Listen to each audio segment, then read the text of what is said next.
ग्रंथादिराज के बंद अधिकार की 266वीं गाथा के ऊपर चर्चा चल रही है। यहाँ पे आचार्य देव विभिन्न विभिन्न शब्दों को यूज कर रहे हैं। कोई कह रहा है निरर्थक है, कोई कह रहा है सार्थक नहीं है, कोई कह रहा है अनर्थकारी है। कल हमने विस्तार से चर्चा की कि ये अनर्थकारी, सार्थक और निरर्थक किस किस अपेक्षा से आएगा। प्रकरण सामान्य है, जो सुख दुख की बात चल रही थी वही बात को आगे बढ़ाते हुए बांध सकता है या छुड़ा सकता है, इसमें लिया है। बांध सकता है मतलब संसार में रुका सकता है। रुका सकता है मतलब एक तो सामान्य बाहर में बांधना अलग बात है। बाहर में बांधना मतलब राजा आदि जैसे कैदी आदि को बांध के रखते हैं साकल आदि से या जेल आदि में, ये सामान्य बांधना हुआ। और दूसरा बांधना जो है ये अपना लोकोत्तर मार्ग की अपेक्षा से कर्म आदि में बांधना। और छुड़ाने का अर्थ है सामान्य लौकिक में हमने राजा के चंगुल से इसको छुड़ाया या जेल में से इसको छुड़ाया, साकल के बंधन आदि से छुड़ा के इतने लोगों को हमने फ्री कर दिया, ये सामान्य कथन। और लोकोत्तर मार्ग की अपेक्षा से छुड़ाना मतलब मोक्ष मार्ग में लगाना, मोक्ष दिलाना। तो दोनों अपेक्षा से कह रहे ये पर द्रव्य का कोई कर नहीं सकता इस अध्यवसान करके। कोई कहेगा साहब वारिशेन और सुदर्शन आदि को तो बांधा ही था राजा ने, तो वो जो बंधन हमें दिख रहा है वह बाहरी बंधन उनका बंधन ही नहीं है, क्योंकि ये सभी सम्यक दृष्टि थे। वारिशेन आदि, सुदर्शन सेठ आदि, इनको ये बंधन महसूस नहीं हो रहा था, क्योंकि जिसे स्वभाव की खबर है और स्वभाव निर्बंध है, स्वभाव में बंधन नहीं है, किंचित मात्र भी बंधा नहीं है। अनादिकाल से इतना संसार में घूम के भी देखिए किसी गजब अवस्था है। पर्याय बंदी, भाव बंध जिसे कहते हैं, द्रव्य बंध भी है जिसे कार्बन वर्गना का संश्लेष संबंध कहते हैं, नो कर्म बंध भी है, शरीर आदि की प्राप्ति, और ये तीनों पर्याय बंधन पर्याय में, स्वभाव में बंधन नहीं है, इसलिए स्वभाव को छुड़ाया नहीं जा सकता। तो जो ये बांधने और छुड़ाने के चक्कर में पड़े हैं उनको समझाने के लिए कह रहे हैं भाई तो ये अनवद्यसाय कर रहा है, यह सार्थक नहीं है, निरर्थक है, अर्थ क्रिया करने में समर्थ नहीं है, अनर्थ कर रहा है। अनर्थ क्यों कर रहा है? तुम्हें बांध रहा है, तुम दूसरे को छुड़ाने के भाव करके मैं इसको छुड़ाऊं, मैं इसे मोक्ष मार्ग में लगाऊं, ऐसे भाव करके तुम अपने आप का अनर्थ कर रहे हो। और ऐसा अनर्थ परिणति में हो रहा। बाहर से कहेगा सब कोई किसी को पढ़ा नहीं सकता, कोई किसी को मोक्ष मार्ग लगा नहीं सकता, जैसा जिनवानी में वैसा ही कहेगा। कौन? द्रव्य लिंगे से लेके सभी ले लो, पर अंतर मानेगा क्या? अभिप्राय में मैं इसको छुड़ा रहा हूं, मैं इसे मोक्ष मार्ग में लगा रहा हूं, मैं धर्म की प्रभावना कर रहा हूं, मैं जीवों को मुक्त कराऊंगा, सुखी कराऊंगा, यह सब अनर्थकारी है, स्वयं के लिए कर्म बंधन करने वाला है, दुख देने वाला है। जय जैन जी साहब की भावार्थ में कल हमने पढ़ा था कि ये निरर्थक है, इसीलिए मिथ्या है और झूठा।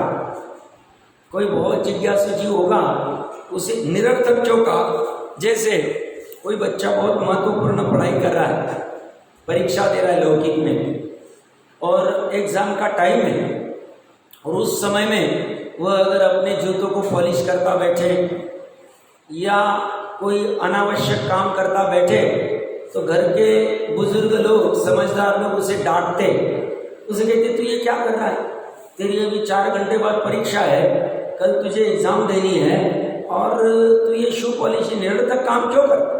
तू अपना मेन काम पढ़ाई कर, रिवीजन कर, एग्जाम में क्या क्या क्या हो सकता है उसका सोच, वो तुम्हारे लिए सार्थक काम है, ये निरर्थक काम क्यों करता है? उसे क्या समझाया जाएगा? ये काम तेरे लिए निरर्थक है। कौन सा? शू पॉलिश आदि करना या और अन्य अन्य घर के बिना काम के जो अभी आवश्यक नहीं है, अभी मेन फोकस। ऐसी ज्ञानी जीव कहते हैं पर द्रव्यों के संदर्भ में कुछ करने का एकत्व रूप से भाव निरर्थक। भूमिका अनुसार ज्ञानियों को भी ऐसा भाव आता है कि पर जीव को मैं कुछ अच्छा उपदेश दे के धर्म मार्ग में लगाऊं।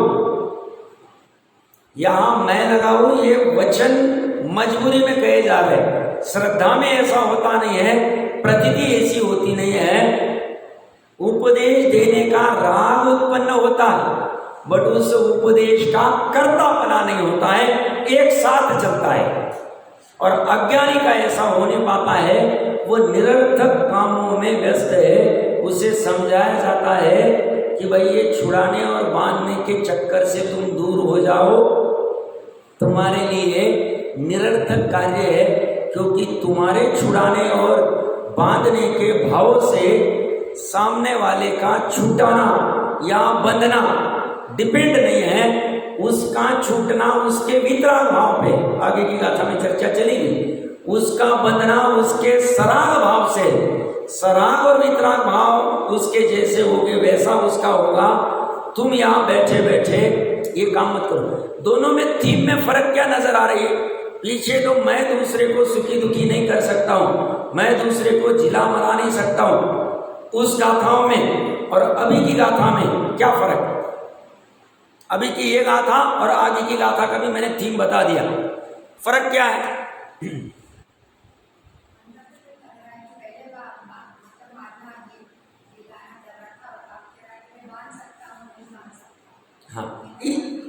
हाँ बराबर। और कोई प्रयास करेगा?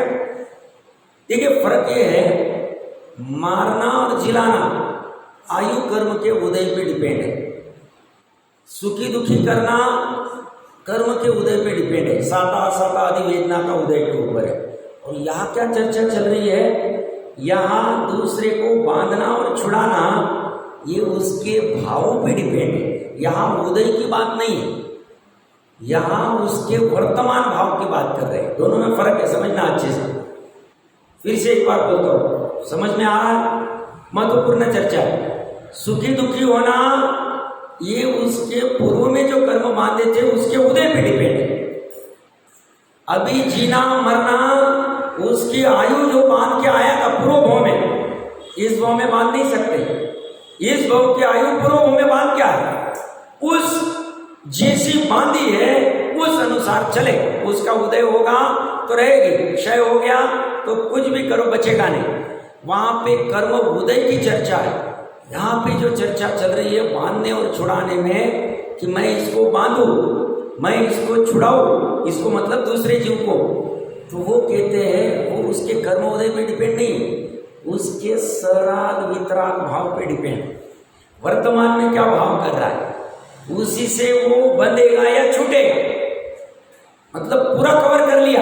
गजब की, मतलब कुंद कुंद देव की, अमृत चंद्र देव की टीका आदि में गजब का फोकस है। कुंद कुंद देव ने सभी तरफ से कवर करने का प्रयास किया है, छोड़ा कुछ नहीं। वर्तमान में वह जीव बंध रहा है, उसके वैसे सराग देवसान हो रहे। वर्तमान में वह जीव छूट रहा, मतलब निर्जरा हो रही, सवर हो रहा है, मोक्ष मार्ग में बढ़ रहा है या मोक्ष प्राप्त कर रहा है, केवल ज्ञान प्राप्त कर रहा है। बस अंतर्मुहूर्त में वह जीव अपने भाव से कर रहा है। जैसे गज कुमार के ससुर चार है, मैं इसको मार दूं, मैं इसको बांध दूं, मैं इसको जला दूं, बट उस जीव का जलना न जलना, छूटना या बंधना उस जीव के परिणति पे डिपेंड है। गज कुमार ने छूटने के भाव के, इन्होंने उसको बांधने के भाव के। या 5 पांडवों को साकल से बांधना है, साकल मतलब आभूषण आदि जो गरम गरम किए हुए, उनसे मैं इनको जलाऊं। वो कह रहे हैं उनके भाव तो इनको बुरा करने के है, बट इनके हो रहे वितराग भाव छूट रहे, उसके ऊपर डिपेंड। करते कैसे हो? यहाँ पे पूरा फोकस जो है यह उपादान की परिणति पे दिया है, सभी तरफ से कवर कर रहे हैं। देखिए कवरेज में आप अगर ये 247वीं गाथा से थीम देखोगे, थीम कैसी चल रही है कि सारांश करता हूं इस 247 से अभी तक की 266 और 267। एक जीव दूसरे जीव को जिला सकता नहीं, मार सकता नहीं। दूसरा जीव मुझे जिला सकता नहीं, मार सकता नहीं। एक जीव दूसरे को सुखी कर सकता नहीं, दुखी कर सकता नहीं। दूसरा जीव मुझे सुखी कर सकता नहीं, दुखी कर सकते। दोनों तरफ से व्याप्ति कवर कर ली, मेरे अपेक्षा से भी, सामने वाले की भी अपेक्षा से। तो बोले कौन करता है इसका सुखी दुखी या जिलाना मलाना? तो बोले आयु कर्म का उदय, आयु कर्म का क्षय जीवन की अपेक्षा से, और सुख कर्म उदय करता है सुखी दुखी की अपेक्षा से। दोनों उस जीव का वहां भी उपादान खड़ा कर दिया और निमित्त नियामक वाला लिया, और कह क्या रहे हैं? तू उसे सुखी दुखी करने का भाव करता है, जिलाने मारने का भाव करता है, तेरा ये अध्यवसान ही तेरे बंध का कारण, तेरा ये अध्यवसान सराग वाला मिथ्या अध्यवसान है, कर्ता बुद्धि वाला, और ये तुझे बांध रहा। बस इतने अध्यवसान से तू बंध रहा। बंधने का बड़ा कारण नहीं, बंधने का कोई 200, 500, 1000, 10,000, 1,00,000 लोगों को मारा तो ज्यादा बंधन हुआ, कम लोगों को मारा तो कम बंधन हुआ, ये बात नहीं। तुम्हारे परिणाम कैसे, परिणाम की, और परिणामों में भी मिथ्या व्यवसाय को पकड़ा।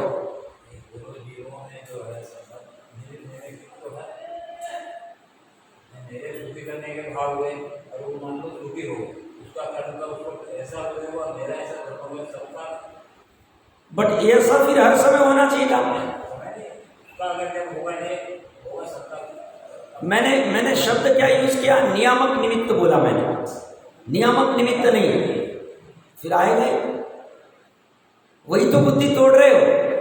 वो क्या कर रहे हैं? तुम्हारी ये पूरे विश्व को सुखी दुखी करने के, जिलाने मारने की जो वासना है, विकार है, मिथ्या विकार, उसको तोड़ना चाहते हैं। वो कहते तुम अभी कर्म के नजदीक आ जाओ। और अब क्या थीम चल रही है? अब जो थीम चल रही है कि मैं किसी जीव को बांधू या छुड़ाऊं, कोई जीव मुझे बांधे या छुड़ाए, ये जो मेरा या उस जीव का अध्यवसाय है, ये तो एक ही तरफा ही लिया मैंने, दोनों तरफा गठित कर दिया। ये जो अध्यवसाय है, यह अध्यवसाय अनर्थकारी है, निरर्थक है, अर्थ क्रिया करने में समर्थ नहीं है। बोले क्यों? इस जीव का बंधना या छूटना इस जीव के सराग या वितराग भाव पे डिपेंड है, मेरे बांधने या छुड़ाने पे डिपेंड नहीं। ये जीव अपनी परिणति में सराग भाव करेगा, तुम उसको छुड़ाना चाहते हो, मुक्त करना चाहते हो, मोक्ष मार्ग में लगाना चाहते हो, बट इसका भाव अनंतानुबंधी वाला या सराग वाला, मिथ्यात्व के साथ वाला है, तो ये बंधे छूटेगा नहीं। तुम्हारे छुड़ाने से अगर छूट सकता था तो एक भी जीव अभी संसार में रहता नहीं। क्यों? कोई भी जीव चाहता था सभी को मुक्त करो, तीर्थंकर सबसे पहले कर देते। और साथ में क्या कह रहे हैं? तुम इसे छुड़ाना चाहते, बंधना चाहते हो, बट इस जीव की वितराग परिणति हो रही है, ये छूटना चाहिए। गज कुमार आदि आदि, सुकौशल, सुकुमार, जो कुछ लेना है ले लो। वहां तो वो जला रहे, बट बांधने का ही प्रयास कर रहे, कुछ बुरा करने का प्रयास करे। बांधना मतलब या उस अपेक्षा से ले लो। तो किसी जिज्ञासु जीव को ऐसा प्रश्न खड़ा हो सकता है कि पर द्रव्य को बांधना, छुड़ाना आदि मैं क्यों नहीं कर सकता? तो बोले पर द्रव्य को बांधने छुड़ाने के लिए तुम्हें उसके बीच में घुसना पड़ेगा। बीच में घुसे बिना होगा नहीं। वो बोलेगा ऐसा क्यों जरूरी, बीच में क्यों नहीं घुस सकते? क्योंकि वस्तु व्यवस्था को मंजूर नहीं। क्यों मंजूर नहीं? उसमें प्रश्न मत खड़ा हो। वस्तु व्यवस्था ऐसी है कि एक चतुष्कय में दूसरा चतुष्कय जा नहीं सकता है, द्रव्य क्षेत्र कालवार। अगर जाने लग जाता था तो पूरा अनर्थ हो जाता, व्यवस्था ही टिकती नहीं, किसी का अस्तित्व ही नहीं बना रहता। सुबह वाली वस्तु अभी है ही नहीं, कोई अलग बन गई, अभी वाली वस्तु कोई है ही नहीं, अलग बन गई, तो स्थिरता रहती नहीं। तो ये वस्तु व्यवस्था, तो साहब उस वस्तु में गए बिना भी यहाँ बैठे बैठे क्यों नहीं कर सकता मैं? तो वो उसको समझाते हुए समझा सकते हैं कि भाई जब तुझे कोई पर्टिकुलर पकवान भोजन आदि खाने का भाव हुआ और तुझे मात्र थाली में लगा के दिखा दिया, अब इसको देख लो तुम्हारा भोजन हो गया, ऐसा हो सकता है? तुम्हें उस ग्रास को, पकवान को ग्रहण करना पड़ेगा कवल आहार आदि से, तब तुम कहोगे हाँ मैंने ये पकवान खाया और मैं खा के सुखी हुआ। स्थूल उदाहरण दे रहा हूं, समझने का प्रयास करना। ये कब हो पाया? मात्र देखने से तुम क्यों उसका सुख अनुभव नहीं कर पाए? क्योंकि ये पॉसिबल ही नहीं। तो साहब ठीक है, मात्र उसके बीच में गए बिना हो नहीं सकता है। यहां से अगर मैं ऐसे भाव करूं तो फिर भी पॉसिबल नहीं है, ये भी समझ में आया। बट ऐसे भाव करने में क्या बात है? दूसरे का अच्छा चिंतन करो, वो छूट जाए, या उसको अपना शत्रु है तो वो बंध जाए, ऐसे भाव करने में क्या बात है? तो बोलते ये भाव निरर्थक है, मिथ्या है, झूठ है। तो उससे क्या होता है? तो उससे तुम्हें कर्म बंधन होगा। कर्म बंधन होगा तो क्या होगा? कर्म बंधन होगा तो तुम तुम्हारे अनंत सुख को प्रकट नहीं कर पाओगे, उसमें बाधा आएगी। अनंत सुख प्रकट नहीं हुआ तो क्या बाधा आएगी? नहीं सुखी हुए तो क्या फर्क पड़ेगा, दुखी रहे तो रहे। वो बोले तुम्हारा स्वभाव दुखी होना नहीं, तुम्हारा स्वभाव सुखी होना है। तुम्हें दुख अच्छा ही नहीं लगता। सब क्यों नहीं अच्छा लगता है? जैसे पानी का स्वभाव ढलान तरफ बढ़ना है, ऐसे तुम्हारा स्वभाव सुख तरफ बढ़ना है, और तुम्हें दुख अच्छा नहीं लगता है। और जब कर्म बंधन होते हैं, भाव कर्म बंधन उपादान में, द्रव्य कर्म बंधन निमित्त में, उस समय में तुम्हें आकुलता रहती है, अस्थिरता रहती है, दुख रहता है, कुछ शल्य पड़ा रहता है, तुम निराकुल रूप अनुभव नहीं कर पाते। और इसीलिए तुम्हें सुखी होने के लिए कहा जाता है कि तुम ये निरर्थक भाव मत करो, मिथ्या भाव मत करो। सब ऐसे भाव करने से कर्म बंधन जो होते हैं इतने दुखदायी क्यों है, और वो बनते क्यों है? तो तुम पर के लक्ष्य से ये जब उत्पन्न करते हो तब स्वभाव का तिरस्कार कर बैठते हो, स्वभाव के वैभव को छोड़ बैठते हो, और ऐसा करना ही तुम्हारा स्वभाव से च्युत होने से कर्म बंधन होता है। सब क्यों होता है? ऐसी ही कर्म बंधन की निमित्त नैमित्तिक व्यवस्था है, ऐसा उसका स्वभाव है। उसमें प्रश्न मत खड़ा करो। तुमने यहां यशोधर मुनिराज के गले में सांप डालने का, पूरे जैन धर्म उखाड़ने का भाव किया। जो द्रव्य कर्म है, कार्बन वर्गना है, उनको दिमाग नहीं, उनको बुद्धि नहीं, वो ऑटोमेटिक कन्वर्ट हो। और तुम्हारा वो भाव भी जो तुमने किया था उसमें तुम बंध जाते, ऑटोमेटिक होता, कराना नहीं पड़ता। ऐसा क्यों है? ये प्रश्न मत खड़ा करो, क्योंकि ऐसी वस्तु व्यवस्था है, उद्गल की ऐसी वस्तु व्यवस्था है द्रव्य कर्म की। तुमने भाव कर्म किए, उस अनुसार द्रव्य कर्म बन जाए। इसको दिमाग नहीं, भाव का द्रव्य कर्म को, इसको दिमाग है, बट अभी अज्ञान अवस्था में, अज्ञान अवस्था में ऐसे पर द्रव्य के एकत्व के भाव कर बैठता है। तो होता क्या है? ये कहता है मुझे दिमाग नहीं है, मेरी ऐसी परिणति होनी, और निमित्त निमित्त से मैं बंध गया। और ये बंधन जब तक रहेगा तब तक तुम्हारा अतीन्द्रिय अनंत अनाकुलता वाला अनंत सुख प्रकट नहीं होगा। और छुट्टी तो तुम्हें चाहिए। तो साहब अभी इसमें उपाय क्या? उपाय एकमात्र, अपने स्वभाव की प्रतीति करो। स्वभाव की प्रतीति हुए बिना ये पॉसिबल ही नहीं, पर द्रव्य से काम होगा ही नहीं नक्की। मोक्ष मार्ग आज तक जितने भी अनंत जीवों का चालू हुआ है, यह स्वभाव की प्रतीति पूर्वक ही हुआ है। अनादि मिथ्या दृष्टि का पहले समय में जब मोक्ष मार्ग प्रारंभ हुआ, उस समय में वह अपने त्रिकाली स्वभाव की प्रतीति ही कर रहा था और अन्य से हुआ ही नहीं।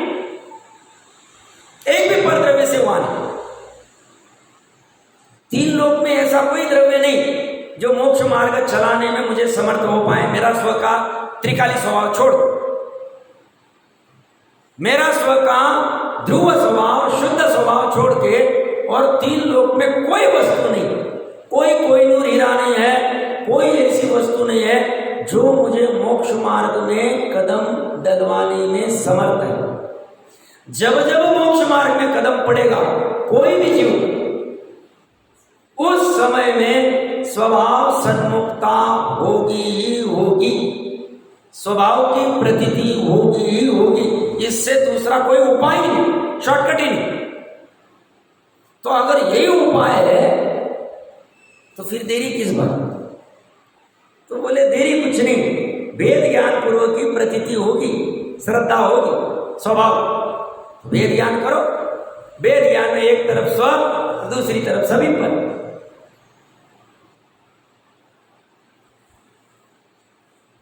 सब स्वभाव से ही मोक्ष मार्ग में कदम क्यों रखा जाए? तो कोई ये सब एनालिसिस जिज्ञासा चलनी चाहिए। मैं तो शक्ति प्रमाण चर्चा कर रहा हूं यार। अपना दिमाग इस तरफ दौड़ना चाहिए इन चिंतनों। इससे क्यों होता है, उससे क्यों रहता? अरे भाई, ये जो स्वभाव की प्रतीति से ही मोक्ष मार्ग प्रारंभ होगा, इसका एकमात्र कारण है अपने घर के खबर हुए बिना, अपने घर की श्रद्धा अपनापन हुए बिना, हमारी अनाकुलता वाली वैभव संपन्न दशा चालू कैसे हो सकती? हो ही नहीं। क्योंकि पर का जितना भी होगा वो उधारी का होगा, कर्जे का होगा, भाड़े का होगा। हम भी देखो लौकिक व्यवहार में क्या करते, दूसरे के यहां से कुछ वस्तु लाई, हमें बोझिल लगता है। सज्जन पुरुष रहेगा, नहीं भाई ये उसकी वस्तु ही अपना काम होती है, उसको वापस देना है अच्छे से। हमने ऊपर क्यों लिखा, मंदिर जी का सामान आप लेके जाओ, अच्छे से लाके रखना। बहुत सी जीवों को ये बेसिक मैनर्स भी नहीं होते, आते कुछ भी करके कैसे भी रख देते। यहाँ की व्यवस्था अच्छी लगी, माता बहनें बहुत अच्छा प्रयास करती ताकि सब ठीक सुव्यवस्थित रहे। यही होना चाहिए। किसी की भी वस्तु लाओ, उसे वापस अच्छे से अपना एक प्रथा। ऐसे ही ये मोक्ष मार्ग की बात कर रहे हैं, इसमें किसी पर वस्तु के लक्ष्य से जो किया जाएगा वो अपने को अच्छा लगता ही नहीं, बोझ ही नहीं लगता है, उसे वो छोड़ो और स्व वस्तु से स्थिरता प्राप्त होगी। तात्पर्योक्ति हिंदी टीका 489 नंबर पेज, 489 नंबर। इसमें जैसे आचार्य देव कह रहे, इस प्रकार बंध के हेतु रूप से निर्धारित अध्यवसान का अपने अर्थ क्रियाकारीपने का अभाव होने से मिथ्यापना असत्यपना दिखाते हैं। झूठा भी है और असत्य भी। देखिए असत्य की परिभाषा क्या, दूसरे को छुड़ाने का भाव करना भी, देखो कितनी गंभीरता है। यह दोनों चर्चा चल रही है, मैं दूसरे को बांधू, मैं दूसरे को छुड़ाऊं। बांधना तो चलो बुराई माना जाता है लौकिक में, यहां छुड़ाने को भी मिथ्या तो कह रही है, असत्य भी कह रहे। असत्य क्यों है? हो नहीं सकता है फिर तू क्यों सोचता है? करता क्यों? अभी अपने लिए होमवर्क आज ये है कि अगर एक जीव दूसरे जीव को छुड़ा नहीं सकता है, ठीक है, चलो जिनवानी के वाक्य हमें भी अच्छे लगते हैं, बट ये मिथ्या दृष्टि जीव है, यह छुड़ाने का भाव करे किसी दूसरे को मोक्ष मार्ग में लगाने का। मान लो द्रव्यलिंगी मुनि है, वह किसी दूसरे जीव को छुड़ाने का या मोक्ष मार्ग में लगाने का भाव करे, तो उसे आप मिथ्या कहते हो, झूठा कहते हो, निरर्थक कहते हो, अनर्थकारी कहते हो, अर्थ क्रिया करने में समर्थ नहीं ऐसा कहते हो। और दूसरी तरफ भावलिंगी मुनिराज वही उपदेश दे रहे, उपदेश की भाषा भी समान, 6 द्रव्य 7 तत्व की बात कर रहे वो भी, और द्रव्यलिंगी भी वही कर रहे। और इनको भी भावलिंगी मुनिराज को भी भाव आता है कि ये जीव को मैं ऐसा 6 द्रव्य 7 तत्व का उपदेश दूं, बट साहब इस उपदेश देने को आप कहते हो कि ये अनर्थकारी नहीं है, निरर्थक नहीं है भावलिंगी को, और सार्थक है, और आप साथ में ये कह रहे हो कि ये मिथ्या नहीं है, असत्य नहीं है। समझ में नहीं आता है ये होता क्या। ये होमवर्क में लेना, अच्छे से विचार करना है, फर्क कहां पड़ गया, कहां फर्क पड़ गया? श्रद्धा का फर्क पड़ गया। श्रद्धा का फर्क मतलब श्रद्धा की परिणति में ऐसी परिणति भी हमारी हो जाए भावलिंगी जैसी, कि जहां श्रद्धा की धारा स्वभाव तरफ जाए, मात्र स्वभाव तरफ जाए, मात्र शब्द यूज कर रहा हूं मैं, पूरी की पूरी धारा, और चारित्र की धारा कभी स्व में रहे कभी पर में रहे, चलती रहे, भाव करती रहे, वो दूसरे को उपदेश देने का जो कुछ चलना है करती रहे। ऐसी धारा हमारी कब प्रकट हो? ये कला ज्ञानियों को प्रकट हो गई, अज्ञानी को ये कला प्रकट नहीं हो पाई। अज्ञानी प्रयास करे तो ये कला प्रकट हो सकती, क्यों? अनंत होने की तो हम भी कर सकते। अनंत तो दो ही, एक तो निगोद वाले और एक सिद्ध वाले। तो सिद्ध वाले अनंत ने प्रकट कर ली, अनंत संख्यात है, और सम्यक दृष्टि आदि असंख्य उन्होंने प्रकट की, तो हम भी कर सकते।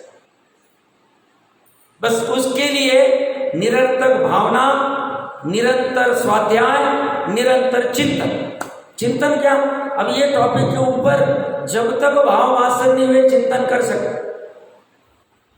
इसको ऐसे मानना ये कोई सार्थकता नहीं है, क्योंकि परीक्षा नहीं हुई, परीक्षा होनी जरूरी। इसको सर्टिफाई हमारा ज्ञान करना चाहिए, हमारे स्मृति ज्ञान ने करना चाहिए। बात बराबर, बात तो बराबर ही है, बट ऐसा ज्ञान और श्रद्धा में बैठना चाहिए। बात इतनी सी, ये होमवर्क में ले सकते हैं कि वो छुड़ाने का द्रव्यलिंगी का, इसको आप असत्य को, असत्य क्यों है? क्योंकि पर में वो कर्ता बना ले रहा है। मतलब मिथ्या अध्यवसान कितना खतरनाक है, कल्पना नहीं कर सकते। देखो नॉर्मल वाली जो बंदूक है, जो 50 साल पहले थी, AK-47 आदि आने के पहले, उसको एक बार दबाया तो एक गोली निकलती थी, फिर दूसरा खटका आदि करो और फिर दूसरी गोली निकलती थी, उसमें 10, 20, 25 सेकंड लग जाते थे। उसको बारूद देके गोली भरो, एक बार में 6 भर सकती थी, फिर वापस अंदर डालना पड़ता था, तब तक तो वो भाग जाता था। वो इतनी खतरनाक नहीं। अभी इतना सा कोई वस्तु होगी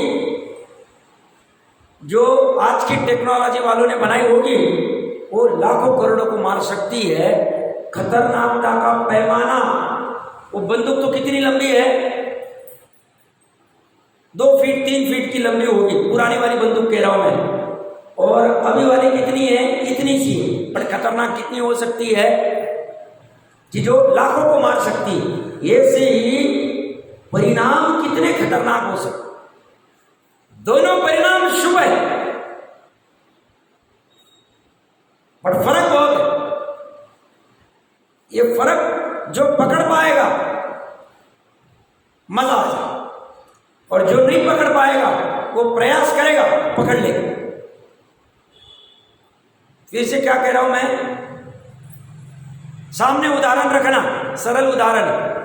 द्रव्यलिंगी मुनि राज इसे छुड़ाना चाहते, ये कोई भव्य जीव आया है करुणा करके। उसी संग में भावलिंगी मुनिराज भी दोनों के पास गया, वही या दो भाई थे, एक के पास गए, एक दूसरे के पास गए, दोनों को उपदेश समान चल रहा। एक को आप निरंतर ये समझ में आ जाए ना, जैन धर्म समझ में आ जाए, एक को आप निरर्थक कह रहे हो, एक को आप अनर्थ करने वाला कह रहे हो, एक को आप अर्थ क्रिया न करने वाला कह रहे हो, मिथ्या कह रहे हो, झूठा कह रहे हो, असत्य कह रहे हो द्रव्यलिंगी वाले को, और भावलिंगी को आप सार्थक कह रहे हो, सच्चा कह रहे हो। ये समझ में नहीं आता साहब क्या बात है। और दोनों के उपदेश से, और ऐसा भी हो सकता है, मैं और थोड़ा कॉम्प्लिकेशन करता हूँ, द्रव्यलिंगी मुनिराज के इस उपदेश से सामने वाला सम्यक दर्शन प्रकट कर ले, और भावलिंगी वाला उल्टा और ज्यादा तीव्र मिथ्या दृष्टि हो जाए। ये आगे की गाथा में चर्चा चलेगी, आप समझना। ऐसे इतना खतरनाक क्यों, पूरा फोकस कहाँ आ रहा है, उपादान तरफ आ रहा है। उपादान में क्या चल रहा है, उपादान में क्या चल रहा है, द्रव्यलिंगी के उपादान में क्या चल रहा है, भावलिंगी के उपादान में क्या चल रहा है। और जो दोनों भाई खड़े, एक द्रव्यलिंगी के सामने, एक भावलिंगी के सामने, उन दोनों के उपादान में क्या चल रहा है, चारों के उपादान पे सब डिपेंड है, उनकी परिणति कैसी हो रही। तो ये सारांश क्या लेना, इसको समझकर बंद कैसे होता है वो समझना। और ये मिथ्यात्व को महावैरी जानकर जल्द से जल्द छूट जाए, और छूटा हुआ है तो छूटा ही रहे, ऐसी भावना के साथ में आगे बढ़ना चाहिए। देखिए, इसको मिथ्यापना असत्यपना दिखाते, दुखी सुईले जीवे करेमी बंदेमी तह विमोचेमी, मैं जीवों को सुखी दुखी करता हूं, बांधता हूं कर्म से या साकल से, और छोड़ता हूं जेल में से, साकल में से, या कर्म बंधन से छुड़ाता हूं, मोक्ष मार्ग में लगाता हूं। जा ऐसा तुझ मदी निरर्थया सा होते मिच्छा, जो यह तुम्हारी मान्यता है, मान्यता प्रतीति, वह मान्यता निरर्थक है, निष्प्रयोजन है। निरर्थक कैसी है, रेत में से तेल निकालने जैसी। निरर्थक कैसी है, पानी में से मक्खन निकालने जैसी। कितना मसलोगे तो पानी में से मक्खन निकलेगा।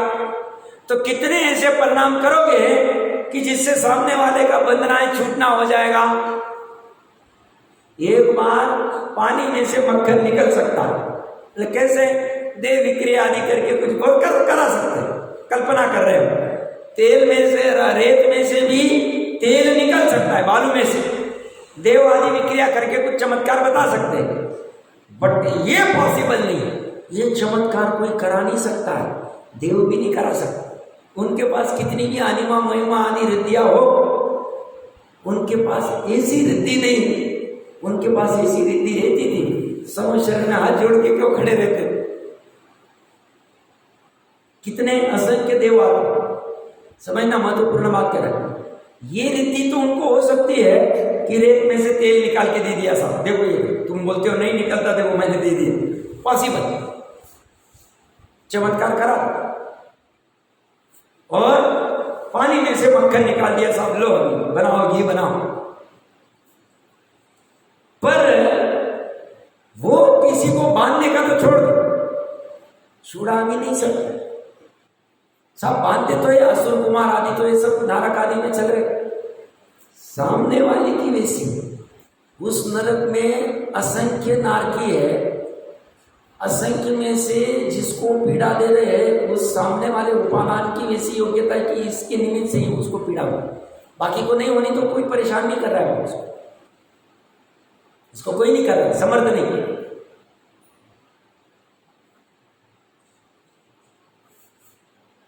तो ये जो स्वर्ग आदि वाले देव, कोई अगर क्षेत्रपाल पद्मावती को पूछता होगा तो ये विचार करना कि क्या वो छुड़ा सकते?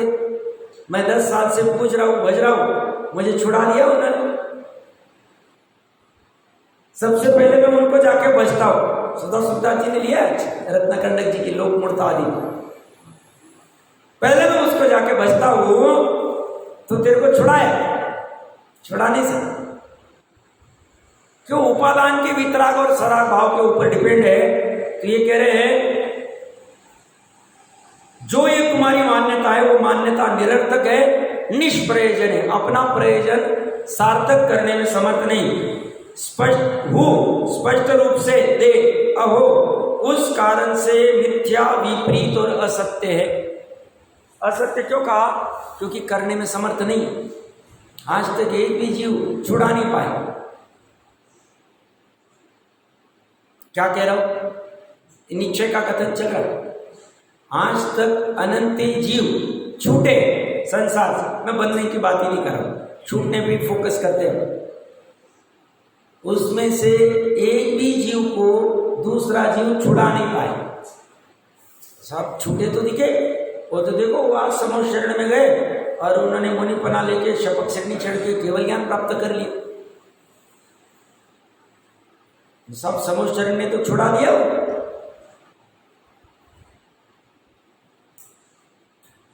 वो कह रहे हैं वो अपने स्वयं के वितराग भाव से छूटा है। समूह शरण की वहां उपस्थिति थी, तीर्थंकर की उपस्थिति थी, तो व्यवहार से तुम्हें कहना है तो कह दो कि तीर्थंकर की वजह से ये छूटे, हमें भी कोई बाधा नहीं। व्यवहार तो व्यवहार से ही चलेगा, बट व्यवहार झूठा, व्यवहार असत्यार्थ है, व्यवहार अभूतार्थ है। तो सत्य क्या है? वह जीव का छूटना उसके वितराग भाव से, उसके शुद्धोपयोग की परिणति से वह है, और वह उसके उपादान में हुआ, अपने स्वयं से हुआ। एक भी जीव छूटा नहीं। मैं तो भूतकाल के अनंतों को कवर कर रहा हूं। तो साहब देवगुरु शास्त्री की भक्ति, पूजा, दर्शन छोड़ देवे, ऐसा कौन कह रहा भैया? उनकी उपस्थिति में तुम्हें वितराग भाव प्रकट होना है, मोक्ष मार्ग प्रारंभ होना है, तो उनकी उपस्थिति में होने वाला तुझे बराबर ऐसे भाव आएगी कि तुझे यहां आना है। ये छोटा नहीं, पर श्रद्धा में ठीक रखना है। छूटूंगा तो मैं अपने से ही, बंधूंगा तो मैं अपने से ही। ना पंच परमेष्ठी मुझे छुड़ा पा रहे हैं, ना बीवी बच्चे आदि मुझे बांध पा रहे हैं। जीव क्या कहता है? इनकी वजह से मैं बंधा हूं, बच्चों की वजह से। मैंने थोड़े समय पहले क्या ना, अपने कोई मुमुक्षु भाई थे, कहीं गया था मैं, तो जब चर्चा हुई भाई ऐसा ऐसा करता हूँ, हाँ मुझे भी ये करना है, बट मेरे को बच्चे में थोड़ा सा राग है, उसका थोड़ा सा हो जाए तो मैं करूँगा। मैंने कुछ बोला नहीं। सबकी हालत ऐसी, वो मुझे बांध के रख रहा है। तो सब घर बार छोड़ दे। घर बार किसको कौन छोड़ने कह रहा? छोड़ना भी जल्दबाजी नहीं कर, यहां श्रद्धा से छोड़ना। तुम्हारे वितराग और सराग भाव पे पूरा डिपेंड है, तुम कैसे भाव करते हो। और बाकी कहानियां बनाने तो बनाते रहो, फर्क क्या पड़ने वाला? कुछ भी फर्क नहीं पड़े, उल्टा तुम्हारा ही घात होने वाला।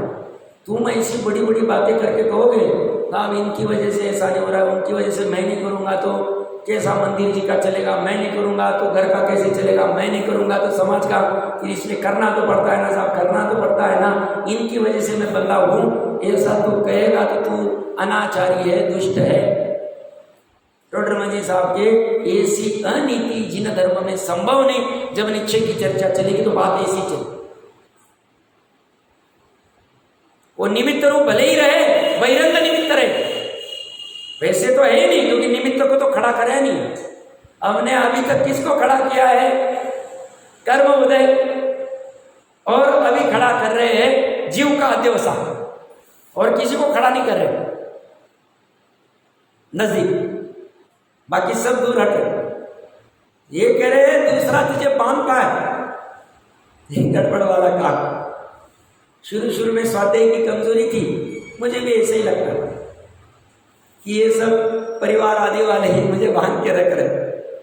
बट जब समझ थोड़ी ठीक होती गई, ख्याल में आया बात तो ये बराबर, क्योंकि वो मेरे चतुष्कय में आ ही नहीं सकते। वो थोड़ी कह रहे तुम ऐसा करो, तुम अपने दिमाग में वो कीड़ा भरा के रखे हो, सरागता तुम्हारे पड़ी हुई, तुम्हारे चतुष्कय में, वो तुम्हारे अंदर घुसे ही नहीं, तो तुम कहां से? परिवार के साथ द्वेष भी करने की आवश्यकता नहीं।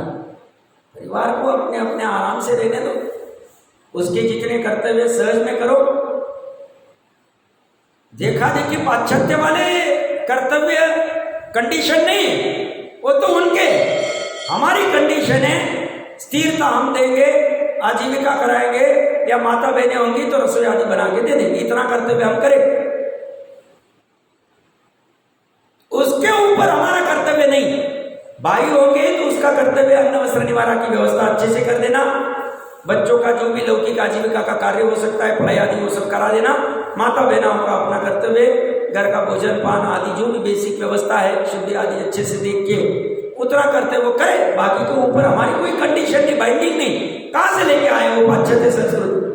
वो मूर्ख है, उनसे हम थोड़ी मूर्ख बने। हमारे पास तो 2000 साल पुराने हैं ना खड़े, उनके चक्कर में हम अपना दिमाग थोड़ी गिरवी रखने वाले। किसने कहा गिरवी रखने हो?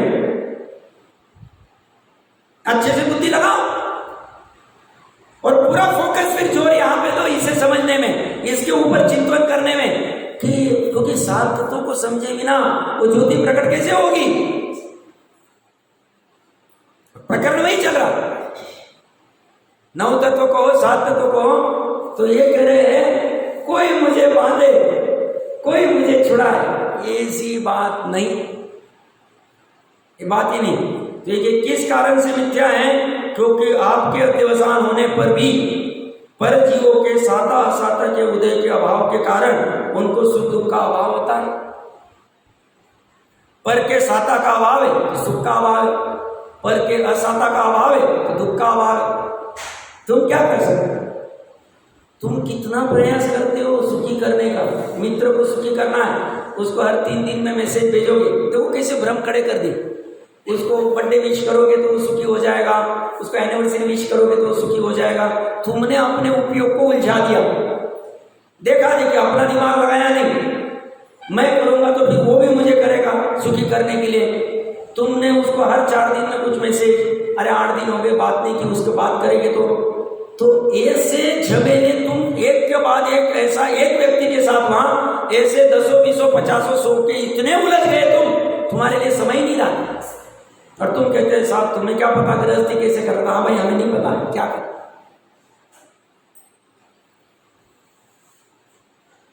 गृहस्थी करनी ही नहीं आती। गृहस्थी करने के लिए जो ब्रह्मचर्य आश्रम था वो उखाड़ा गया। वहां तो A for apple, B for ball, C for cat, A for आत्मा, बी फॉर भगवान, सी फॉर चैतन्य, कहा गया पता ही नहीं चलता।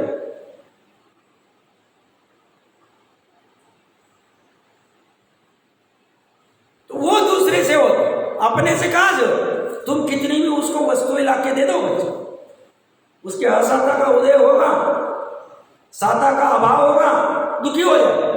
पामा तुम कैसा कलर लेके आ गए, कैसी डिजाइन लेके आ गए, मेरे को क्यों नहीं साथ में लेके गए?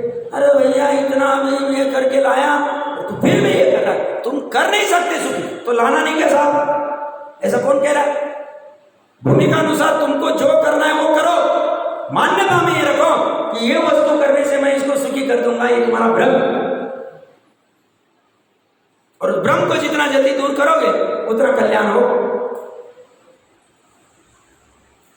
कितने प्रयास करते हम आसपास वालों को खुशी करने के लिए, और हाथ में क्या आता है? फिर भी भव्य चढ़ी हुई। अच्छा हमने क्या किया? क्या कर रहे हो? अरे क्या हो रहा है? और फिर भी इसका मोह देखो कितना तीव्र। नहीं और थोड़ा करूंगा तो हो जाएगा, और थोड़ा। अरे ये कह रहे ना तू करा नहीं सकता है तो करे क्या नहीं करे, जैसा राग होगा उस अनुसार करना, बट मिथ्यात्व के साथ मत करना, विपरीत मान्यता के साथ मत करना। बात इतनी सी है, अर्थात सुख दुख नहीं हो पाए स्वकीय अशुद्ध शुद्ध अध्यवसान के अभाव से बंध मोक्ष का अभाव होता है। बंध मोक्ष का अभाव कैसा होगा? तो स्वकीय अशुद्ध का अभाव है तो बंध का अभाव है, मतलब वितरागता है। स्वकीय शुद्ध अध्यवसान का अभाव है, मतलब शुद्ध उपयोग का अभाव है तो मोक्ष का अभाव है। वो उसके अपने अपने किए होते हैं, बाकी कराने से कोई किसी के होते नहीं है। इसी को चर्चा को आगे बढ़ाते हुए 267 गाथा में वह और विशेष कथन करने वाले महत्वपूर्ण प्रकरण चल रहा है। स्थिरता से फोकस देके समझने का प्रयास करना, चिंतन करना, कोई शंका होती है तो आपस में चर्चा करना, समाधान करना, वाचना, पूछना, अनुप्रेक्षा, आमना आदि आदि इस अनुसार करना। निर्णय होगा, नक्की होगा, भावना होनी चाहिए। आगे की चर्चा करते हैं।